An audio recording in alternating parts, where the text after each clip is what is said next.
I'm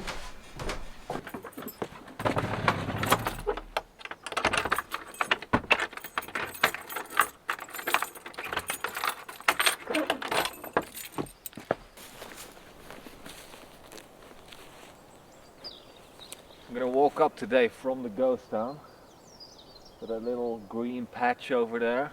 Just right above there, there's a little sort of a sticking out rock, a pulpit rock, and it's not so far from here. It's about half an hour. And from there, you've got a beautiful view into that valley and also towards this one. All right, let's go.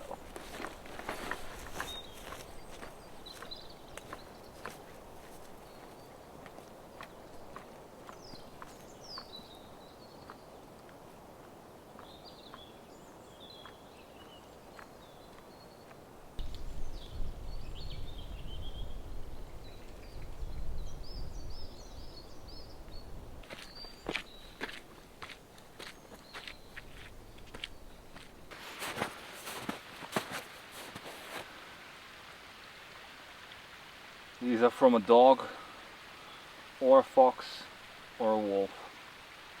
If they're from a dog, there usually should be human tracks as well.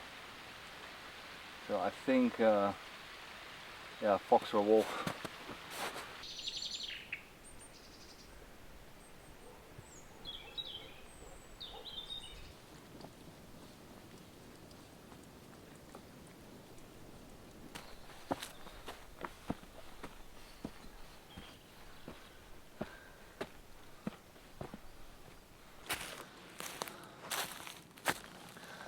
That's wolf's cat. You can see the hairs, and it's white because of the calcium, I think. It's very white. I think this has been there for a while.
okay?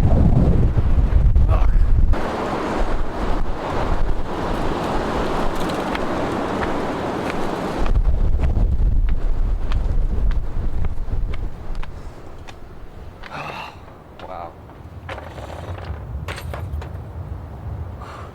It's a strong wind.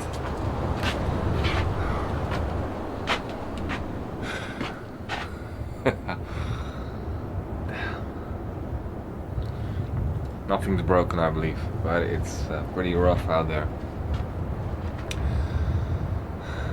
Try to sleep.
This kind of tarp is deteriorating so fast when it's out in the wind.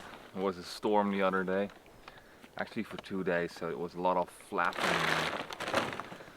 It's waterproof, but once it gets a little rough, it's worth nothing. Now I'm gonna stack it up in more tighter piles, and it's all straight, so it can actually dry in a better way.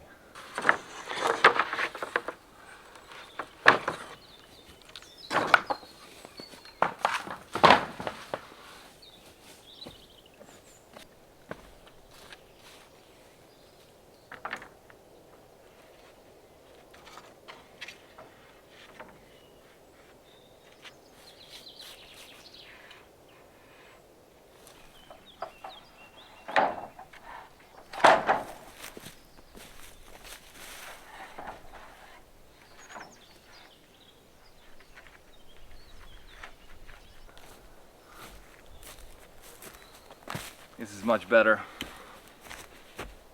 There's airflow. It can dry. It's all flat. There's pressure on top of the board, so they can't warp. Some are a little bit warped, but that's okay. They'll be put straight on the roof, and then you can attach them with a lot of points. So no issues.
So the first test of the crane will already be a pretty heavy.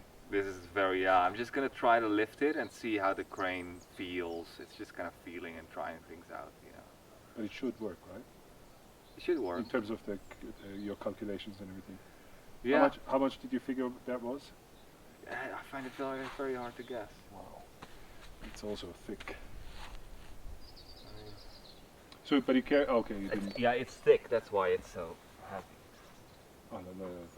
You see, I cannot Yeah. even. Together. Do you? No, I wouldn't be of any help. I just You don't want to break your back. to To warm up for a deadlift like that.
still quite dusty because there's hasn't been rain for more than a week.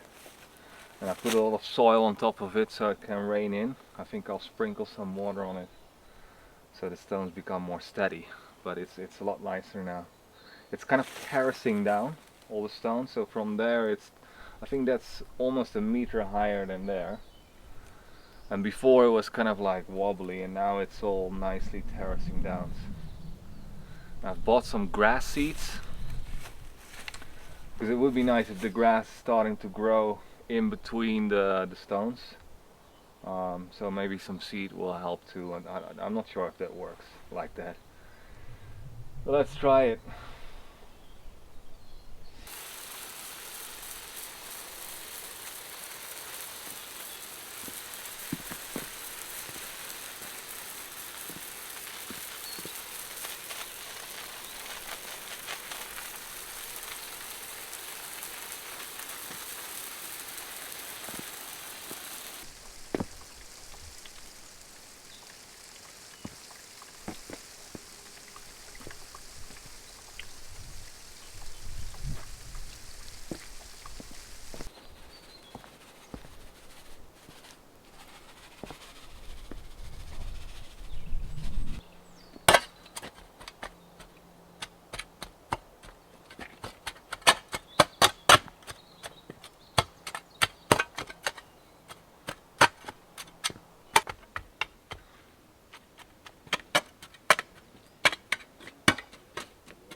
There's some work to be done in this floor as well.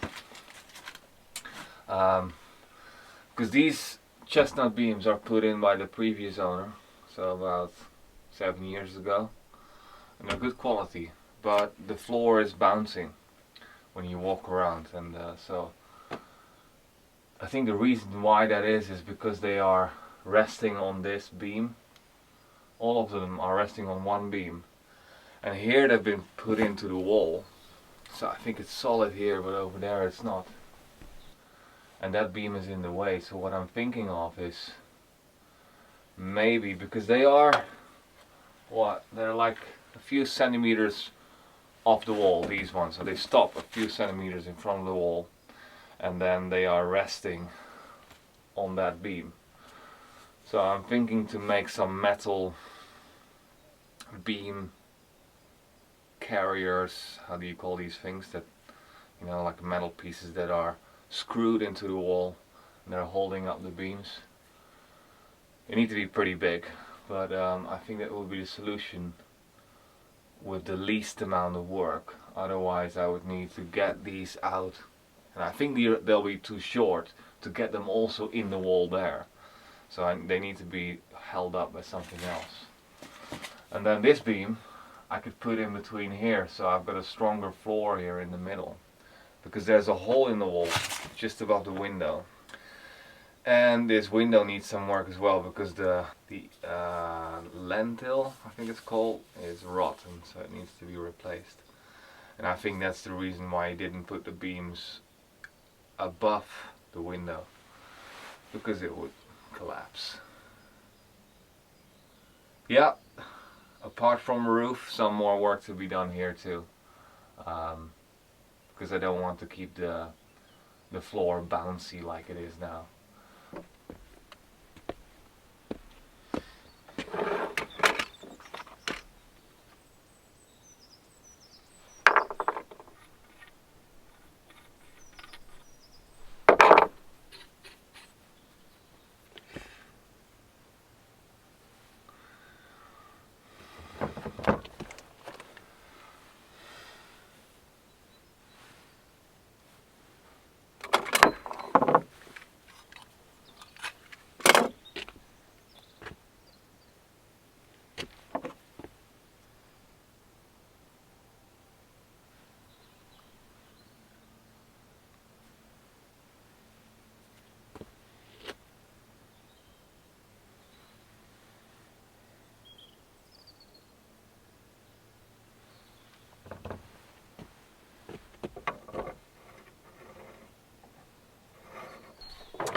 Okay, this is going to be the main connection pipe. It's going to go on the wall.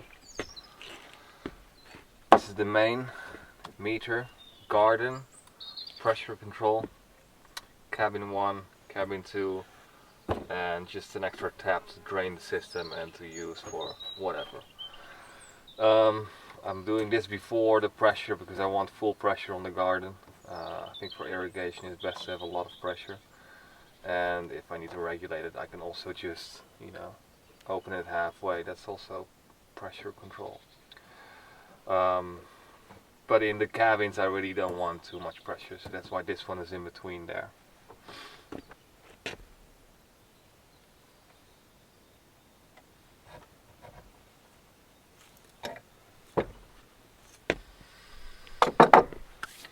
Alright, I got it together.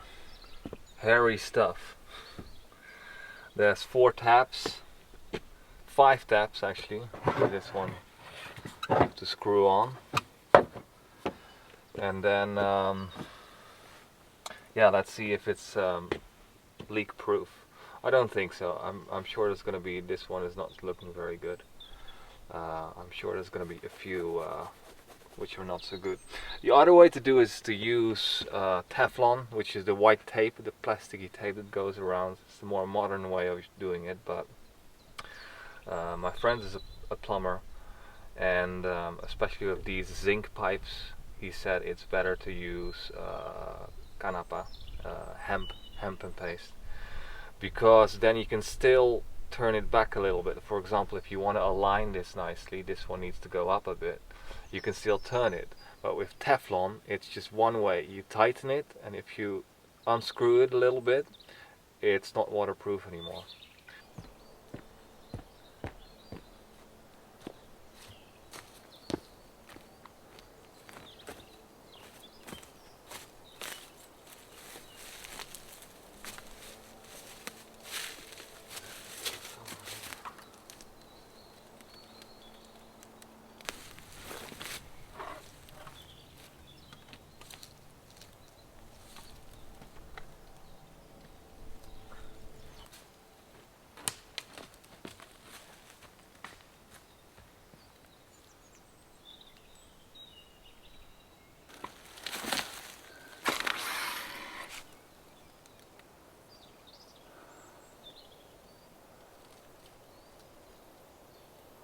So it's only this one.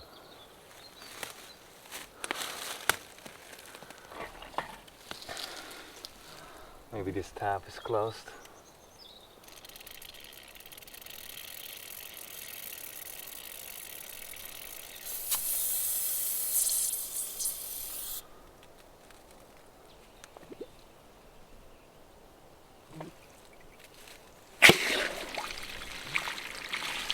Ah.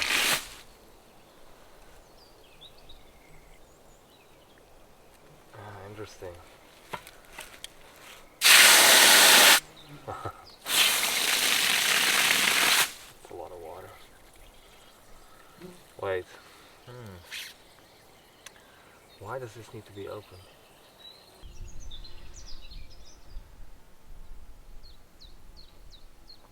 Ah.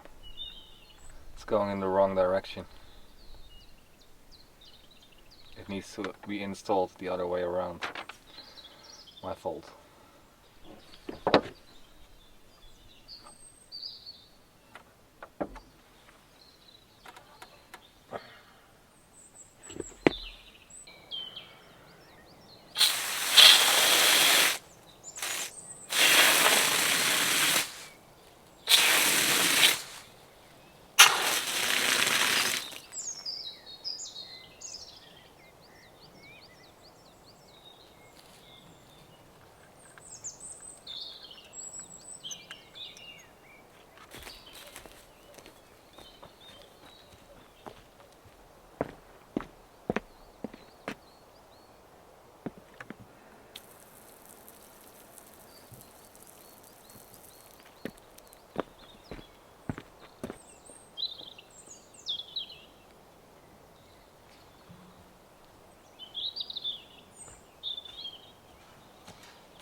I think Alipex is one of the easiest and best ways to do plumbing. It's plastic and aluminium in one, and then yeah, this is one connection for a smaller tube. Not this one. There's three sizes, I believe, or maybe even more. You know, you put this ring on there, and then this one goes inside, and the tube goes over two rubbers and then closes against another rubber, and you have to sort of create edges on the outside and on the inside with a little tool like this, like a cutter, and then you just slide it on and you tighten it. It's perfect. You don't need like hennep and paste or Teflon, and you can bend it, so it's flexible tube.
Yeah, it performs well. The winch is not good though, because it's not able to lock in a backwards position. I need to hold it, otherwise it's gonna go all the way down. So that's dangerous, but it should be able to do that, but I don't know how.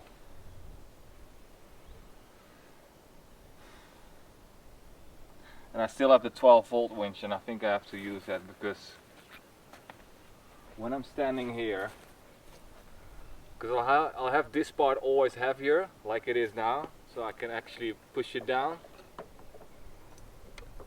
and then rotate.